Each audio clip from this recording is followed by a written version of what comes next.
Ons hulp is in die naam van die Here wat hemel en aarde gemaak het, wat trou bly tot in ewigheid, en nooit laat vaar die werk van sy hande nie. Geliefdes in ons Here Jesus Christus, genade vir u en vrede van God ons Vader, van Jesus Christus ons Here, deur die kragtige werking van die Heilige Gees. Amen. Ons lofsang, broeder en suster, is Psalm 9.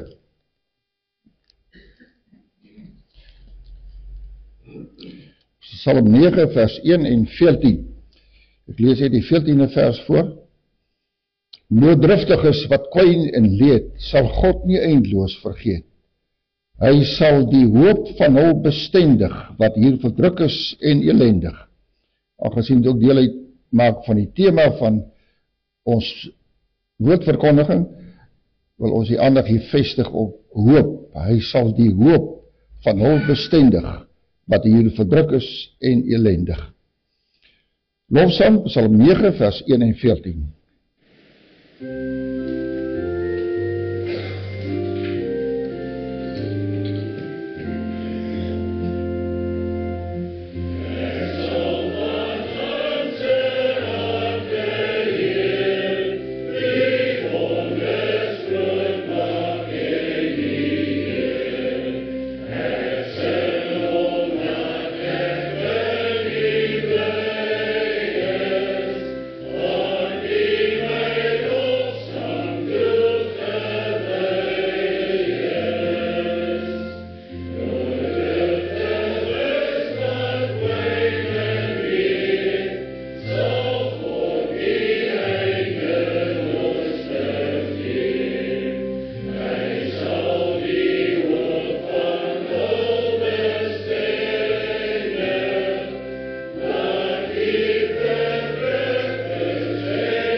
Ons doen belydenis van ons kosbare geloof in die woorde van die geloofsbelydenis van Sia, die jaar 325. Daarna sing ons as antwoord op die geloofsbelydenis, Psalm 43, vers 4 en 5. Psalm 43, vers 4 en 5, na die geloofsbelydenis deur ons gedoen is. Ek glo in een God, die almagtige Vader, die skepper van hemel en aarde, van alle sigbare en onsigbare dinge, en in een Here Jesus Christus, die enige gebore God, Seun van God, voor al die eeue uit die Vader gebore. Hy is God uit God, lig uit lig, waaragtige God uit waaragtige God, gebore nie gemaak nie, een in wese met die Vader, deur wie alles tot stand gekom het. Hy terwille van ons mense en ons saligheid uit die hemel neergedaal, en het deur die Heilige Gees uit die maagd Maria vlees geword, uit mens geword. Onder Pontius Pilatus is hy vir ons gekruisig. Hy het gelei en is begrawe. Op die derde dag het hy volgens die skrifte opgestaan, en hy het na die hemel opgevaar. Hy sit aan die regterhand van die Vader, en hy sal met heerlikheid terugkom, om die lewendes en die dooies te oordeel. Aan sy koningskap sal daar geen einde wees nie. Ons glo in die Heilige Gees, wat Here is en lewend maak. Hy gaan van die Vader en die Seun uit, en hy word saam met die Vader en die Seun aanbid en verheerlik. Hy het deur die profete gespreek. Ons glo aan een heilige, algemene en apostoliese kerk. Ons bely een doop tot vergifnis van die sondes. Ons verwag die opstanding van die dooies en die lewe van die toekomstige bedeling. Amen.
Broeder en suster, ons hou aan u voor as reël van dankbaarheid, die wet van die Here. Ons weet Christus het reeds vir ons die wet vervul.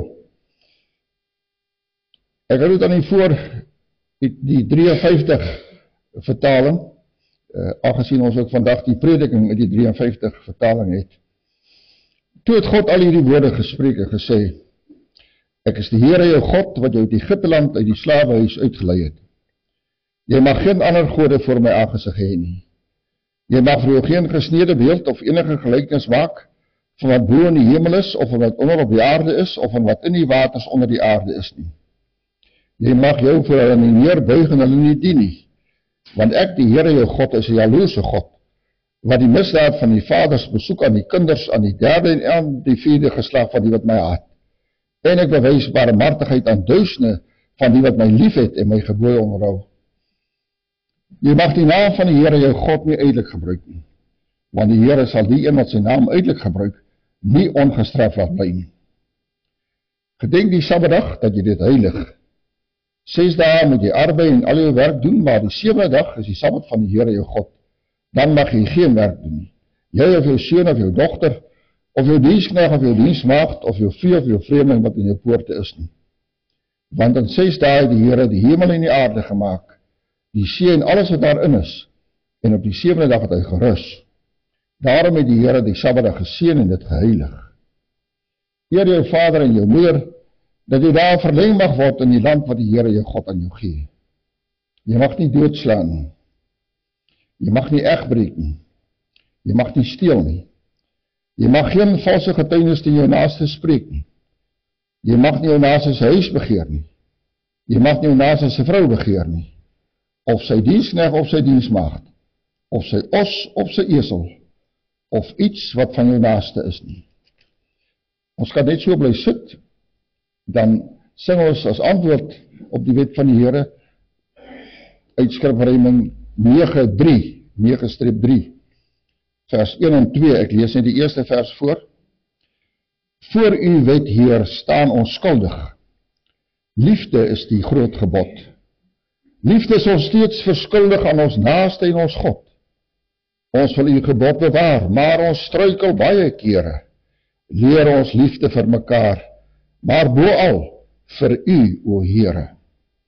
Skrifreëming 9:3, vers 1 en 2.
roep die Here aan in die gebed.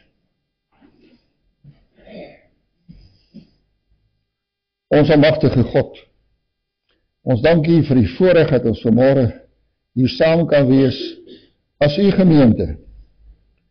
En as ons om ons kyk, dan sien ons hoe bevoorreg ons is. Lewe, mate van gesondheid, die pragtige natuur, en dat ons mense het wat vir ons lief is en omgee, en dat ons na U woord kan luister, en ook vanmôre aan die nagmaalstafel die dood van U seun kan herdenk. Wat is ons tog nie bevoorreg nie. Ons vra Here om te wees met hulle in hierdie gemeente wat siek is, hulle wat ook in hierdie komende week vir mediese toetse moet gaan. Ons dink aan hulle wat worstel met moeilike probleme, ook op die geestelike vlak. Ons vra Here dat U sal gee aan al die kinders die rustigheid en kalmte wat net U Heilige Gees kan bied. Ja, gee gemoedsrus en gee sterkte. Ons dink ook aan hulle wat die dood van dierbares moet verwerk, wat leë plek sien in 'n vriendekring en 'n huisgesin. Gee ook daar volle berusting in U goddelike wil. O Here, waar ons soms ook moeilikheid om ons doopsbelofte uit te voer, gee aan ons die moed en die krag as ouers om dit met vreugde te doen en nie als sigtende nie. Want ons weet dat ook by die doop bely is dat eendag daardie kindjie sonder verskrikking voor die regterstoel sal verskyn. Maar ons as mense is dikwels so vol verskonings. Ons is dikwels so ingestel op die eie ek. Ek wil dit so hê en ek gaan dit so doen en ek laat my nie vertel nie. Wie is ons tog? Net hou asem teëgie. Ja, ons wil saam met die profeet Jesaja ook wel weer vir U sê, laat staan tog die mens wie se asem in sy neus is, want hoe min is hy werd. En tog weet ons, U doen dit nie, U gee vir ons om. Ons draai hierdie kerkraad op aan U genade troon, troue God. Wees met die ouderlinge, die diakens, wees met die broeder die predikant in die profetiese amp. Seën hom ryklik, o Here, ook waar hy nou terugslag gekry het wat sy gesondheid betref. Maak hom binnekort weer volkome gesond, dat hy kan aangaan met die wonderlike diens waartoe U hom geroep het. Gee dat ouderlinge en diakens en gemeentelede hom ook sal ondersteun en onderskraag, sy hande sal sterk maak. Ons vra Here dat U sal wees met die besondere ampte dan, die uitoefening daarvan. Ook met die kommissies wat aangestel is, wat belangrike werk verrig in die gemeente. Wees ook met die broers en susters in die ampt van die gelowige. Maak hulle sterk en gee dat hulle sal weet, in U is ons tot alles in staat, want Christus, U seun, gee ons krag. Ons bid vir die kinders van hierdie gemeente, seën hulle ryklik, troue God, dat hulle nie alleen in katekisasie nie, maar ook in die rustye sal weet aan wie hulle behoort. Ons dank U dat ons mekaar het. Ons dank U dat ons die Christelike hoop mag koester, ten spyte van soveel dinge, dat dit tog nie ons die hoop ontneem nie, want ons weet, daar is vir ons reeds betaal. Maak dit nou stil en rustig in ons harte. Seën elke broeder en suster, elke kind, en gee dat ons met blymoedigheid en met vertroue ook die dood van U seun sal herdenk vandag. Ons vra al die dinge in die grootste vrymoedigheid in Christus naam. Amen.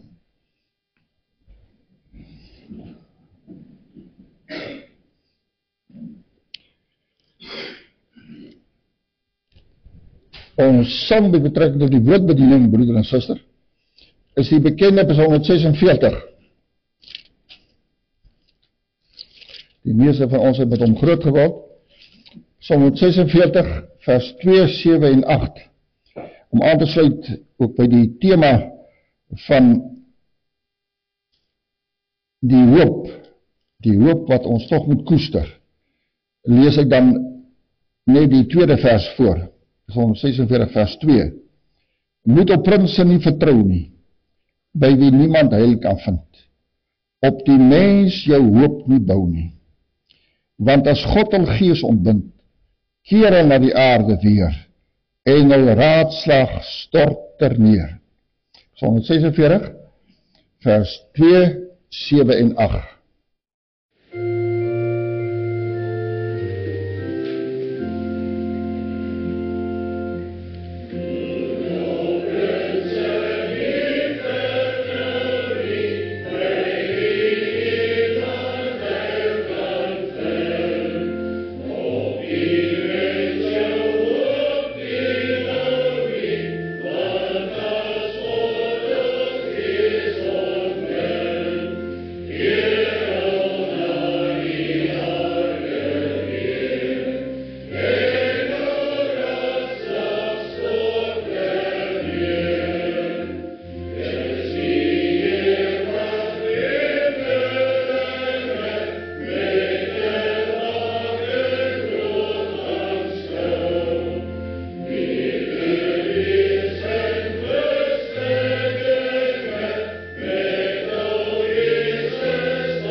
Broeder en suster, ek lees aan u voor uit die 1953 hersiene Afrikaanse vertaling van die Bybel. En dan uit die eerste brief van die apostel Petrus. 1 Petrus 1 vers 1 tot 12. 1 Petrus 1 vers 1 tot 12. Petrus, apostel van Jesus Christus, aan die vreemdelinge van die verstrooiinge in Pontus, Galatië, Kappadosie, Asië en Bithynië. Uitverkore volgens die voorkennis van God die Vader in die heiligmaking van die Gees tot gehoorsaamheid en besprenkeling met die bloed van Jesus Christus. Mag genade en vrede vir julle vermenigvuldig word. Geseend is die God en Vader van ons Here Jesus Christus, wat as sy grote barmhartigheid ons die wedergeboorte geskenk het tot 'n lewende hoop deur die opstanding van Jesus Christus uit die dode. Sodat ons onverganklikheid, onbesmette en onverwelklike erfenis kan verkry, wat in die hemele bewaar is vir ons, wat in die krag van God bewaar word deur die geloof tot die saligheid wat gereed is om geopenbaar te word in die laaste tyd. Daarin verheug julle, al word julle nou as dit nodig is, 'n kort tydjie bedroef onder allerlei beproewinge, sodat die beproefdheid van julle geloof, wat baie kosbaarder is as goud wat vergaan, maar deur vuur gelouter word, bevind mag word tot lof en eer en heerlikheid by die openbaring van Jesus Christus.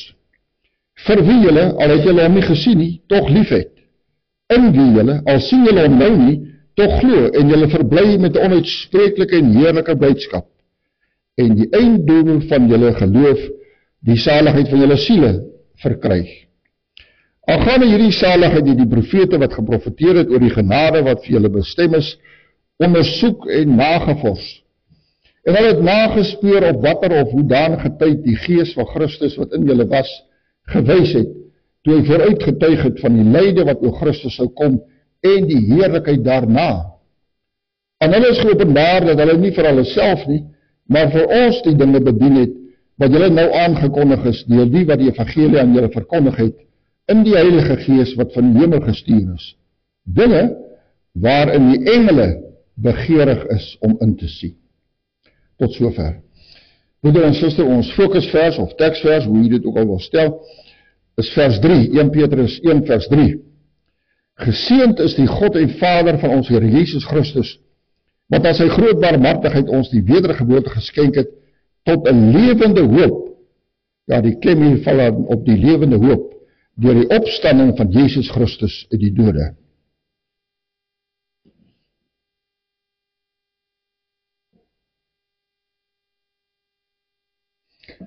God se kind se hoop beskaam nooit, broeder en suster. Dis 'n feit. Dit is ook die hoofinhoud van hierdie lofrede wat ons teks vorm. Ons vind dit aan die begin van die apostel Petrus se eerste sendbrief. Dit is interessant om aan te leid waar Paulus die apostel van die heidene en Johannes die apostel van die liefde genoem word, word Petrus die apostel van die hoop genoem. Sy briewe dra altyd die element van die hoop in hulle. 'n Enthousiastiese karakter was hy gewees, vol idealisme, soms bietjie te idealisties. So leer ons om die evangelie ken, maar altyd hoopvol. In ons teksvers hef hy 'n loflied aan op die Christelike hoop dan. Die lied van die hoop word gehoor deur vreemdelinge, die Christenjode, wat verspreid was oor die hele destydse wêreld, ver weg van hulle geliefde Jerusalem. Maar hierdie lied klink ook op vir alle pelgrims van God, vir mense wat hier op aarde as vreemdelinge en bywoners moet woon. Petrus spoor hierdie verstrooides aan om maar die koppe op te lig en om het uit te jubel tot God, want aan hierdie mense behoort mos die toekoms. Hulle mag uit die donkerhede kyk na die helder verligte toekoms, daar waar die erfenis vir hulle gereed lê en die erfenis ook bewaar word. Nou praat Petrus in ons teksvers van 'n lewende hoop. Teenstelling hier is natuurlik sterwende hoop. Die sterwende hoop in hierdie ou aardse werklikheid. Daarmee kry ek en jy baie te doen, broeder en suster. Veral by die wêreldmense. Die wêreldmens in sy ou wêreld se hoop, as hy enigstens dit nog het, vervlou en sterf later. Omdat hy voor in die tonnel, om die beeld te gebruik, geen lig sien, net donkerheid. Daar is soveel voorbeelde, broeder en suster. Vergelyk maar die hoop op 'n mooi toekoms vir almal in die nuwe Suid-Afrika. Nou praat ons nie politiek nie, ons konstateer feite. Jy weet, die gelowige Portugese het hierdie suidpunt van Afrika genoem, hier by die Kaap, Kaap die goeie hoop. Die goeie hoop. Maar soos dit lees gaan, daar gaan met magsmisbruik, korrupsie, onbevoegdheid, sterf die hoop. Die hoop sterf. By die wêreldmens kry ons ook geen lewende hoop nie, omdat hy 'n ander grondslag onder sy voete het. Hoekom kry ons wel 'n vinnig sterwende of 'n reeds afgestorwe hoop? Want is 'n feit, broeder en suster, dat om sonder God te leef, is om sonder hoop te leef, is 'n hopelose toestand. So baie keer aan die nuus luister, gaan ons vir mekaar sê, wat 'n hopelose toestand. Want God is nie in die prentjie nie. Daar is geen wortel, geen anker nie.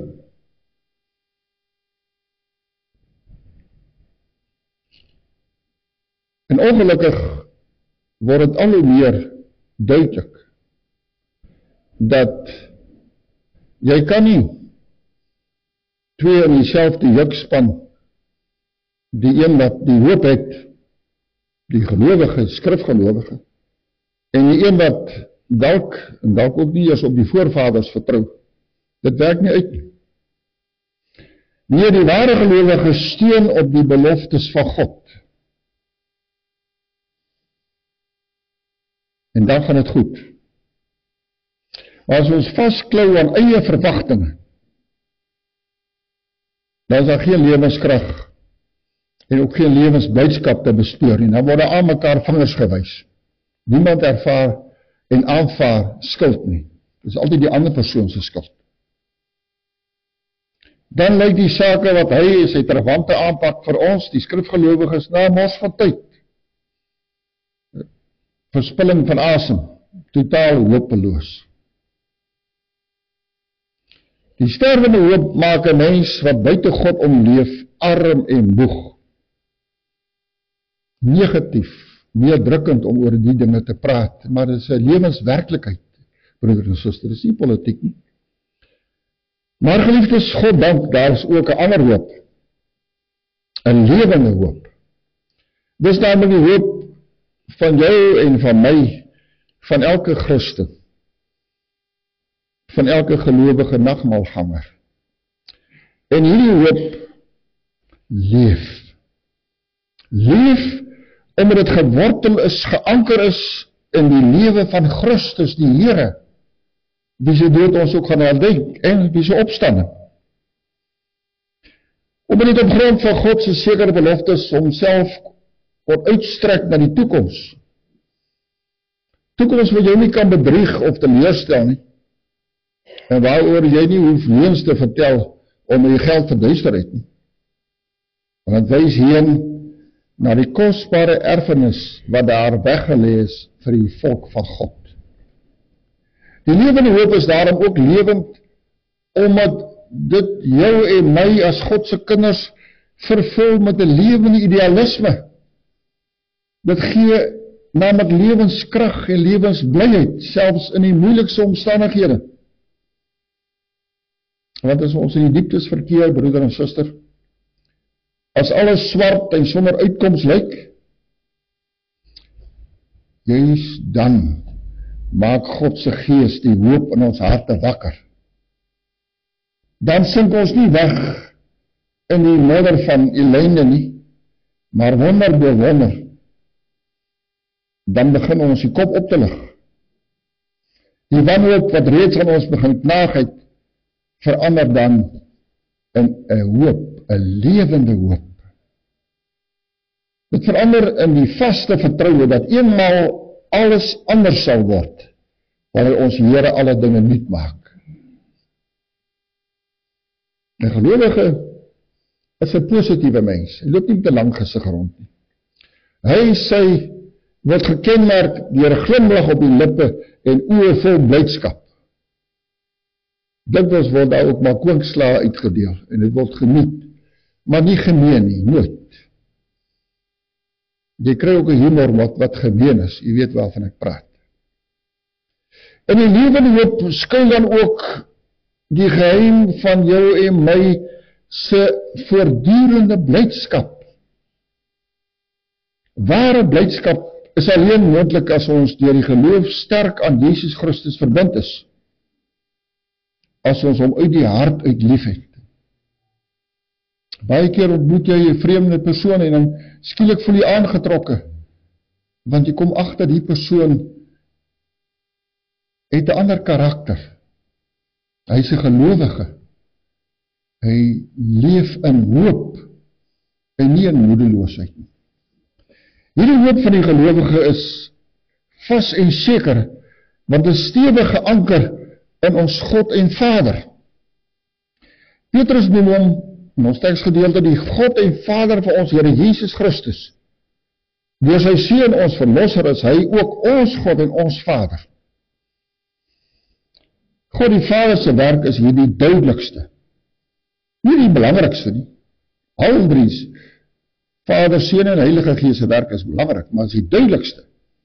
Want hy is Vader en ons is van ewigheid af tot sy kinders uitverkies. Soos ook Paulus het so treffend in Efesiërs 1 vers 3 stel. Geseënd is die God en Vader van ons Here Jesus Christus, wat ons geseën het met alle geestelike seëninge in die hemel in Christus, soos hy ons in hom uitverkies het, voor die grondlegging van die wêreld. Wat 'n pragtige troos. Efesiërs 1 vers 3. En as ons kinders is, broeder en suster, dan is ons ook erfgename. Erfgename van God en mede-erfgename van Christus. Dan het ons die lewende hoop dat ons bestem is om saam met hom hier op aarde te lei, ja, sodat ons ook saam met hom verheerlik kan word. Romeine 8 vers 17. Naas die werk van God die Vader, noem Petrus ook die werk van die Seun van Jesus Christus. En dan nie eerstens sy lyde en sterwe nie, dit word wel genoem, en dit word ook veronderstel, maar eerder sy opstanding, sy doodsoorwinning, sy lewenstriomf. Want het gaan hier om die hoop. Die Christense hoop sien verder. Dit sien op die lewe wat kom. Dit het 'n toekomsdimensie. Deur sy opstanding uit die graf het Christus die sterwe van die hoop, die wanhoop oorwin. Die lewe aan die lig gebring. Daardeur kan hy ons dan ook die geregtigheid meedeel en word ons deur sy krag opgewek tot 'n nuwe, 'n hoopvolle lewe. En ons Here se opstanding uit die graf lê ook opgesluit die sekerheid van ons eie salige opstanding. Deur die wedergeboorte word in ons binneste die dood oorwin, word die nuwe lewe opgewek. En hier kom Petrus dan by die Heilige Gees uit. So word die kindskap vergesteld. En hy het alles blom en bloei, die hoop, dit blom pragtig. Alleen deur die werk van die Heilige Gees kan daar waaragtige lewensverwagting wees. Is daar 'n nuwe toekoms vir jou en my, vir ons kinders en ons kleinkinders moontlik? Ons weet, broeder en suster, dat die hoop as sodanig as begrip sterk gefigureer het in die laaste tydperk van ons Here se omwandering hier op aarde. Eers in die tuin van Getsemane, dan op Golgotha, later ook by Betanië teen die Olyfberg.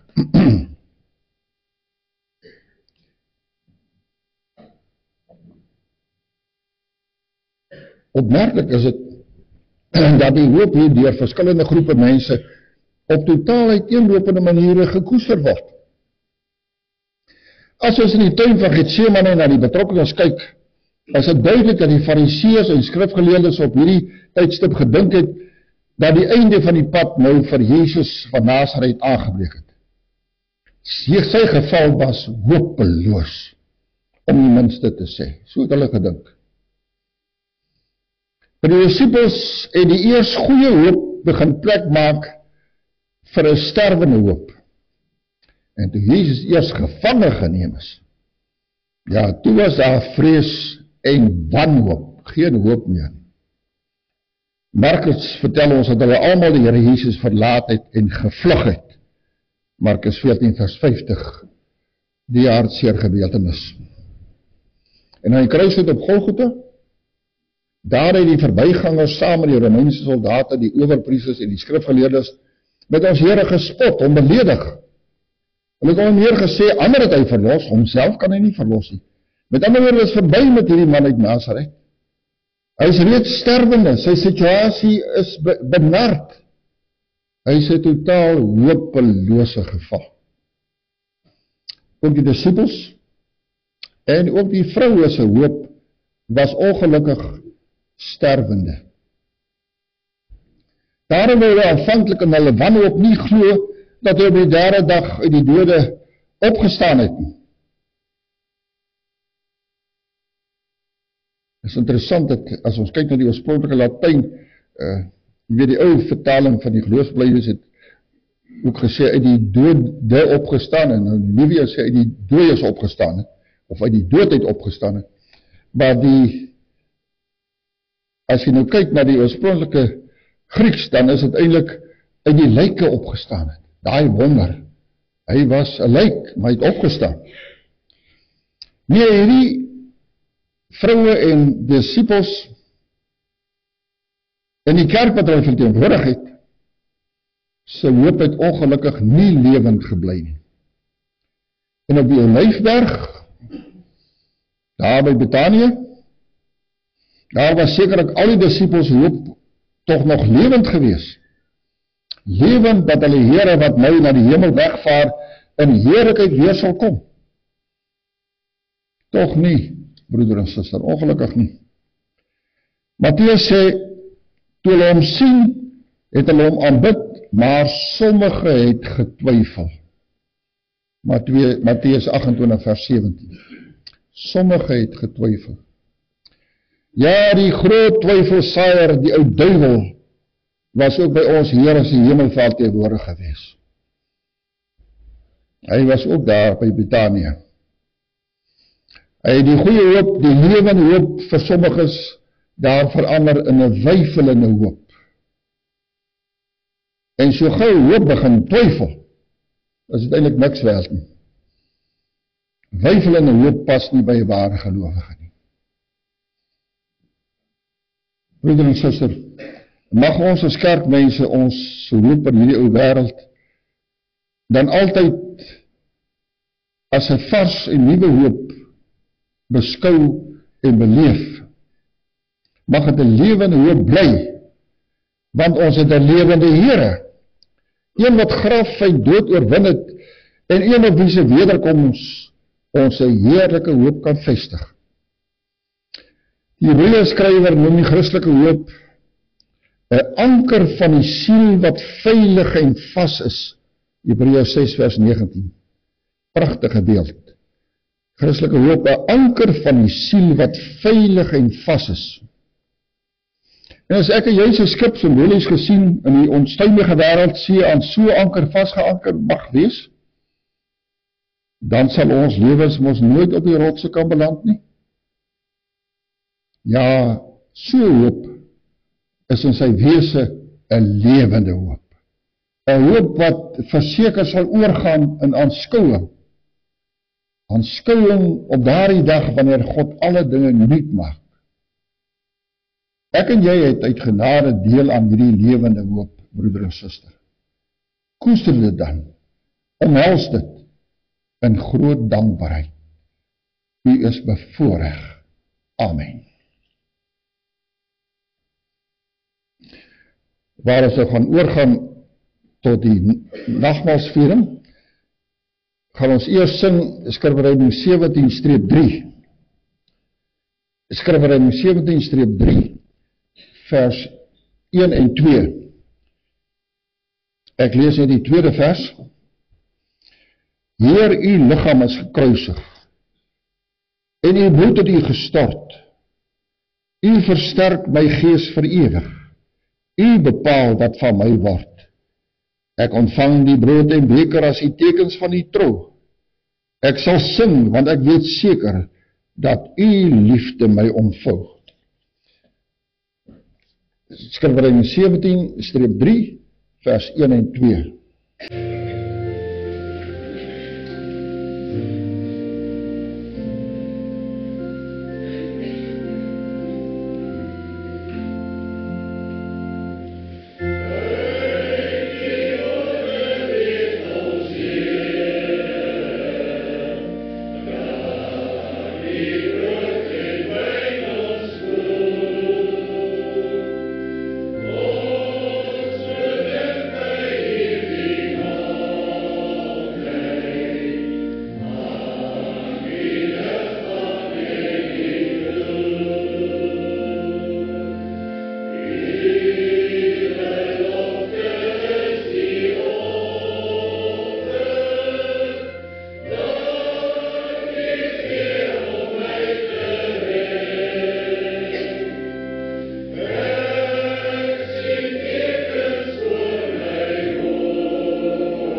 Ons gaan die verkolte formulier lees, broeder en suster.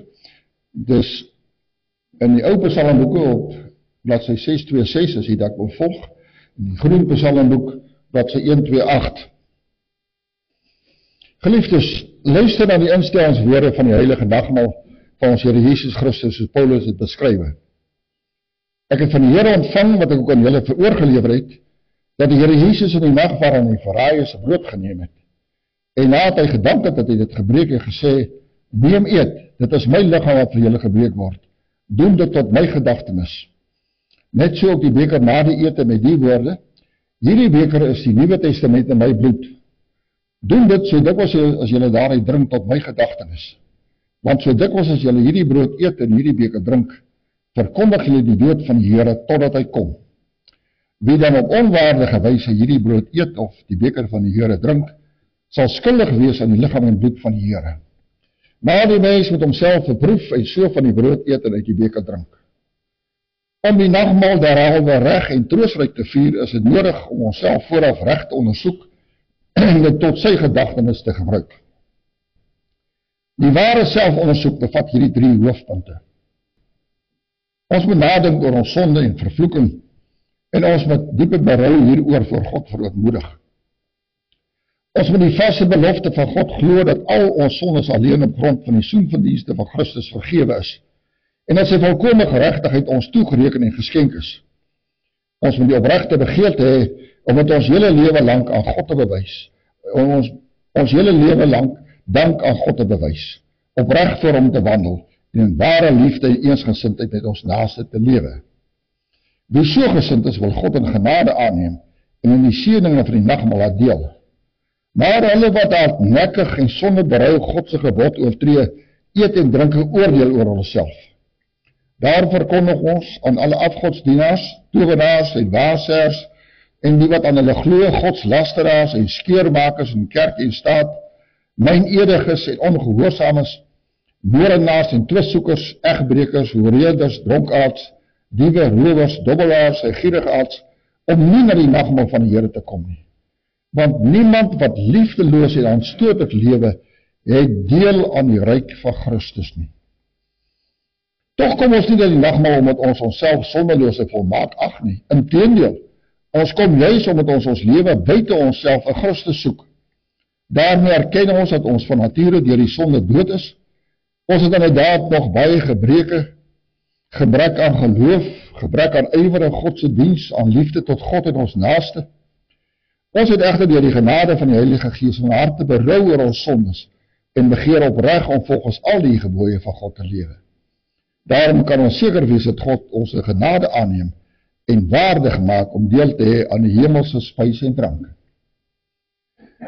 Die Here leer ons die doel van die nagmaal wanneer hy sê, doen dit tot my gedagtenis. Om dit te doen moet ons opreg glo dat hy die Vader na hierdie wêreld gestuur is, dat hy ware mens geword het en as sondelose lam die toorn van God gedurende sy hele lewe op aarde vir ons gedra het. Hy het met volmaakte gehoorsaamheid God se wet vir ons vervul. Hy het ons swaard gedra sodat ons nooit weer tot skande sou word nie. Hy is onskuldig ter dood veroordeel sodat ons voor die gerig van God vrygespreek kan word. Hy is aan die kruis gespijker om die skuldbrief van ons sondes daaraan vas te naal, sodat hy ons vervloeking op hom geneem om ons met sy seën te vul. Hy het helse pyn en smart en bange Godverlatenheid gelei toe hy uitgeroep het, my God, waarom het u my verlaat? Sodat ons tot God geneem en nimmer meer deur hom verlaat sou word nie.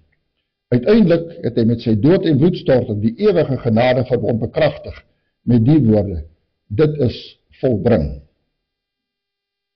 Wanneer ons so aan hom dink, word die tekens van brood en wyn telkens weer 'n versekering dat hy hom in ons plek oorgegee het en dat hy ons so seker met sy liggaam en bloed voed as het ons die brood en wyn eet en drink.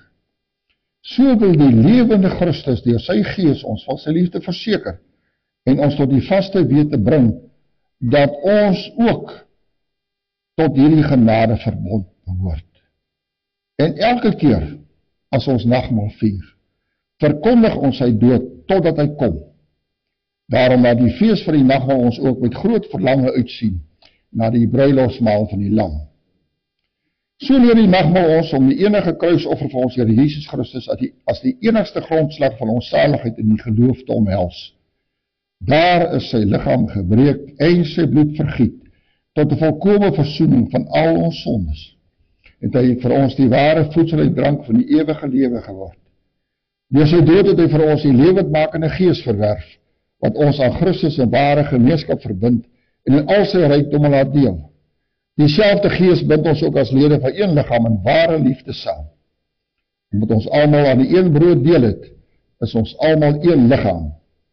Daarom moet ons almal wat deur die geloof in Christus ingelyf is, hierdie eenheid in liefde met woord en daad teenoor mekaar bewys. Mag God deur sy gees ons daartoe help. Amen. Laat ons nou eers voor God verootmoedig en hom gelowig om sy genade aanroep. Ons bid saam.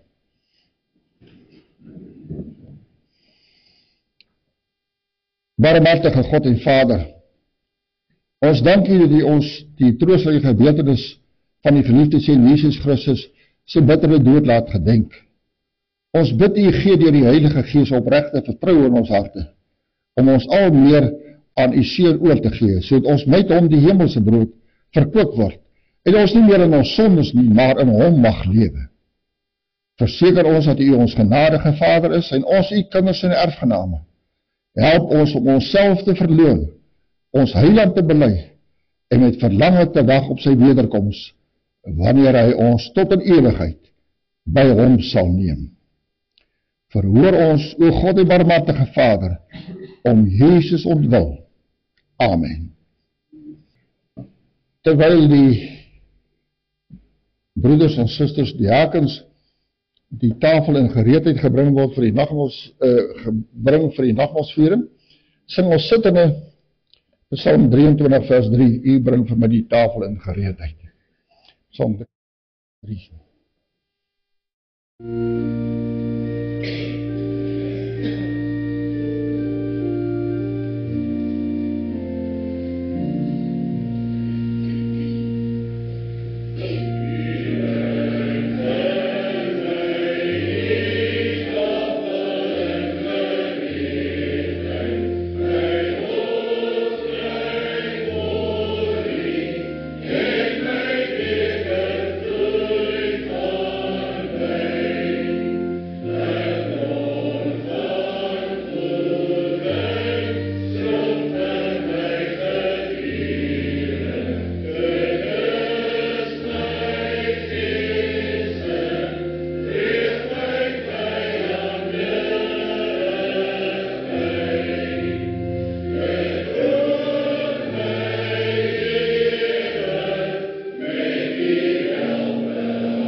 Ons is er net vooraf 'n paar reëlings.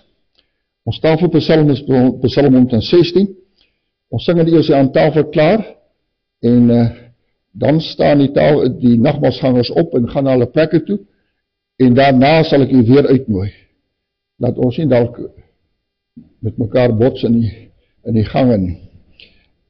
Ook vra ons dat u van vooraf die tafel sal volmaak agtertoe. O almal wat dors het, kom na die waters. En wie geen geld het nie, kom koop en eet. Ja, kom koop sonder geld en sonder prys, wyn en melk. Met hierdie pragtige uitnodiging uit God se woord, broeders en susters, open ons nagmaalsviering en ons nooi broeders en susters uit op die tafel. Die brood wat ons breek, is die deelname aan die liggaam van Christus. Neem eet, gedenk en glo, dat die liggaam van ons Here Jesus Christus verbreek is tot volkome versoening van al ons sondes.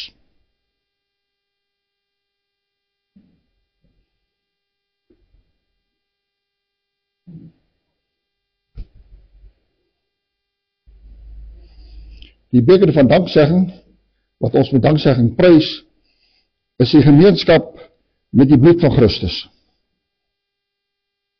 Neem, drink almal daaruit, gedenk en glo, dat die kosbare bloed van ons Here Jesus Christus vergiet is, tot volkome versoening van al ons sondes.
Voorwaar, ek sê vir julle, wie nie by die deur in die skaapstal ingaan nie, maar van die ander kant af inklim, hy is 'n dief en 'n rower. Maar vir hy wat by die deur ingaan, is 'n herder van die skape. Vir hom maak die deurwagter oop, en die skape luister na sy stem, en hy roep sy eie skape by hulle naam, en hy lei hulle uit. Ons sing net Psalm 116, die eerste vers.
die Heer word seun geskep het, as middel en offer vir ons sondes.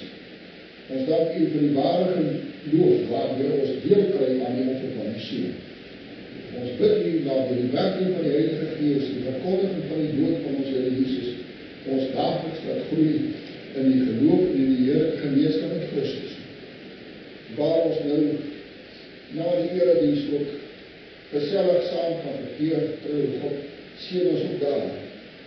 En waar ons weer dan mekaar kan wees met elke broeder en suster, elke kind, ook in die week wat voor lê, want sonder U kan ons niks doen. Ons vra om Christus wil en in sy naam alleen. Amen. Voor die dienst van barmhartigheid gaan ons eers ons afsluitingspsalm sing. Psalm 81, die eerste vers as dank op afsluitingspsalm. Psalm 81 vers 1.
en van die Here seën.